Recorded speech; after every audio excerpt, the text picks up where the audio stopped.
Hello అండి, I'm doctor Lalitya from Medicure hospital Vikarabad. ఈరోజు నేను ఈ పేషెంట్ గురించి మీకు చెప్పదలుచుకున్నాను. సో తినకి 2 years బ్యాక్ తనకి సర్జరీ అయ్యిందండి. బ్యాక్ పెయిన్కి సంబంధించిన సర్జరీ అయ్యింది. ఆపరేషన్ అయిపోయిన తర్వాత ప్రాపర్ గైడెన్స్ కానీ, దాని తర్వాత నెక్స్ట్ ఏం చేయాలి, ఎలాంటి జాగ్రత్తలు తీసుకోవాలి అనేది అసలు ఎటువంటి అవేర్నెస్ కానీ ఎవరు తనకి చెప్పలేదు. దాని మూలంగా తను కంటిన్యూస్గా పెయిన్ తోటి అలాగే బాధపడుతూ ఉండే. ఈవెన్ మొన్నటి వరకు కూడా తను పెయిన్ తోటి సఫర్ అవుతుండే. తను మన దగ్గరకు వచ్చిన తర్వాత సారు నేను అందరం కలిసి చూసి తనకి ప్రాబ్లం ఏముంది, ఎందుకు వస్తుంది, ఈవెన్ సర్జరీ తర్వాత కూడా ఎందుకు పెయిన్ వస్తుంది అని మొత్తం ప్రాపర్గా ఎవాల్యుయేట్ ఎగ్జామిన్ అంతా చేసి అవసరం ఉన్న స్కాన్స్ కానీ అన్నీ చేసిన తర్వాత తెలిసిన విషయం ఏంటి అంటే తనకి ప్రాపర్ ఫిజియోథెరపీ అనేది లేదు.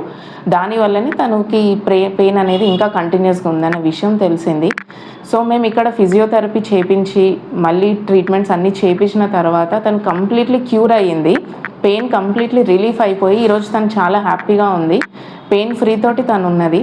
సో నేను చెప్పదలుచుకున్న విషయం ఏంటి అని అంటే సర్జరీ ఒకటే కాదు, ఆఫ్టర్ సర్జరీ మనం తీసుకోవాల్సిన జాగ్రత్తలు, మనం చేసుకోవాల్సిన ట్రీట్మెంట్ కూడా చాలా ఉంటుంది.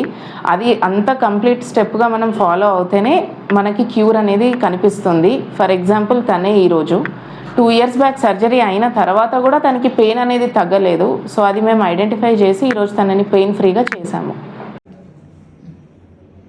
నా పేరు పర్వీన్. నేను మోవిన్కాన్ గ్రామం నుంచి వచ్చిన. నాకు బ్యాక్ పెయిన్ నుంచి అక్కడ ఇక్కడ మస్తు చూపించుకున్నాం, ఏడ తగ్గలేదు. సర్జరీ అయినా సరే తగ్గలేదు. పని చేసుకున్నా ఏం చేసుకున్నా అదే పెయిన్ రావాలి సర్జరీ అయినాక. తర్వాత సార్ దగ్గరికి వచ్చినాక బెటర్ అనిపించింది. సారు అట్లాంటి ఎక్సర్సైజులు ఫిజియోథెరపీ అవి చేసిండ్రు, మస్తు బెటర్ ఫీల్ అవుతుంది. ఇప్పుడు మెడికల్కి వచ్చినప్పటి నుంచి మస్తు బెటర్ అనిపిస్తుంది. నా ప్రాబ్లమ్ సార్ తెలుసుకొని నాకు ఐడెంటిఫై చేసినందుకు, దానికి తగ్గ ట్రీట్మెంట్ నాకు చేసినందుకు ఆ ఫలితం ఈరోజు ఉంది. కాబట్టి అభినవ్ సార్కి ధన్యవాదాలు చెప్పుకుంటున్నా. అలాగే మెడిక్యూర్కి ధన్యవాదాలు చెప్పుకుంటున్నాను.